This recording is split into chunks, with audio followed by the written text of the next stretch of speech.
I want to talk about Stranger Things, episodes 2 through 4.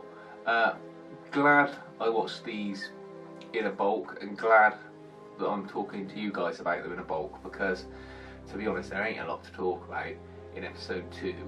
Episode 1 had a good pace and introduced you to everyone. Episode 2 didn't. What you get is lots of Winona Ryder going batshit crazy, which is really well acted.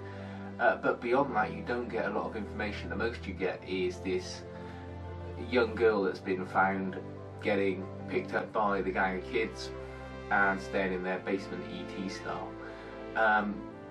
The most action you get is another teenage girl getting taken by the monster at the very end of the episode. Beyond that, there's not a lot to talk about. I think this whole episode felt like Padder and quite easily condensed what happened into any of the other episodes so far. But from episode 3 and 4, the pace really picks up and you get a lot more information. You get to see the government project that's being worked on that seems to be the cause of all this is not, as I thought, aliens, but seems to be a passageway to another dimension, sort of an evil dark dimension, or as the kids call it, the Veil of Shadows. And that's where this monster comes from. You get a good look at the base that the government have got. The policeman breaks into there and doesn't seem to get penalised at all for that. I was expecting him to get set up or framed, but he doesn't. He just gets dumped back at his house. You get a lot more background on the little girl that was discovered. She seemed to have psychic powers and seemed to be part of a remote viewing experiment. So that all ties in nicely with the Cold War and the 80s.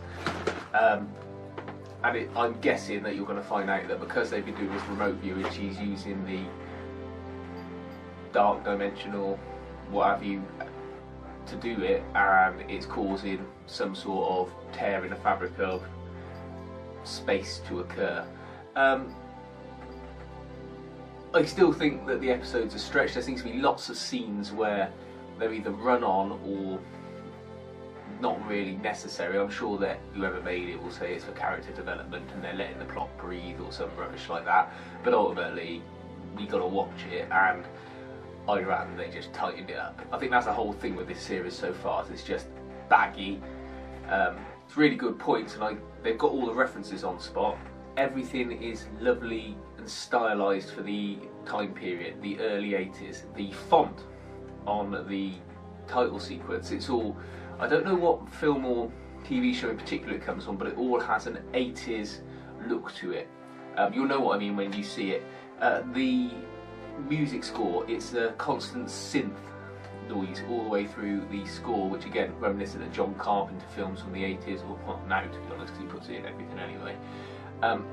But it's got that nice synth sound that just puts it in the right time period. Same as was in Retro Kid, the recent Canadian movie that's influenced by the 80s. The posters and all the background things that the kids have in their bedrooms, they're all actually right for the time period, so I did have a little think as to whether I could be bothered to look up all of them. I couldn't. I'm sure someone with less things to do than me will go on the internet and try and reference all of them to try and catch them out on one being outside of 1983.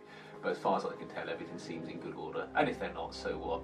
It's fun to see all the references, and I think that's something the directors are having a good time with.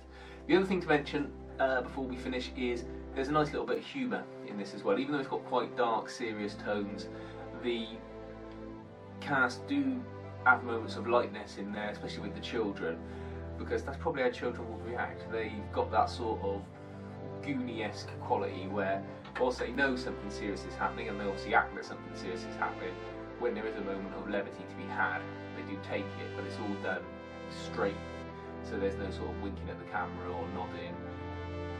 It happens, you have that lightness in the scene, and then it goes. I think it really helps build a believable world. So next time I just review episode 5 because I think it's picking up pace, but